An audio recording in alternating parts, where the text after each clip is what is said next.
And welcome my channel. చాలా మంది లేడీస్‌కి అయితే ఈ ప్రాబ్లమ్ ఖచ్చితంగా ఉండే ఉంటుంది. నాకు కూడా ఉందండి. అదేంటంటే మన చెవికి ఇయర్ రింగ్స్ పెట్టుకునే హోల్ అనేది ఒక చెవిది చిన్నగా, ఇంకో చెవిది పెద్దగా ఉంటుంది కదా! ఇది ఎందుకుంటుందో ఎవరు చెప్పలేము. కానీ ఇది ఇలా ఉండడం వల్ల కొంతమందికి కొన్ని ఇయర్ రింగ్స్ పెట్టుకోవడం అనేది చాలా ఇబ్బందిగా ఉంటుంది. అందులో రింగ్స్ కానీ, పెద్ద పెద్ద ఇయర్ రింగ్స్ కానీ పెట్టుకుంటే చెవైతే సాగిపోయినట్టు ఉంటుందనమాట.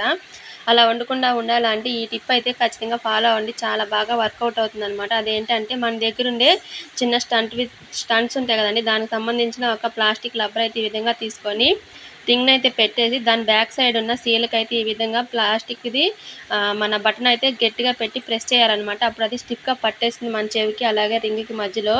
చూసారు కదా! ఈ విధంగా గట్టిగా ఉంటుందనమాట. మనం గట్టిగా పెట్టి లాగితే తప్పితే ఇది మాత్రం కిందకి జారదండి. చాలా బాగా వర్కౌట్ అవుతుందనమాట.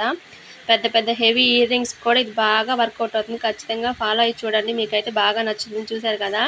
ఈ చెవి ఎట్లా ఉందో సేమ్ ఇటు సైడ్ చెవి కూడా అట్లానే ఉంటుందనమాట. మీకైతే యూజ్ అవుతుందని చెప్పి ఈ టిప్ అయితే చెప్తున్నాను. ఓకే. Thank you. బాయ్.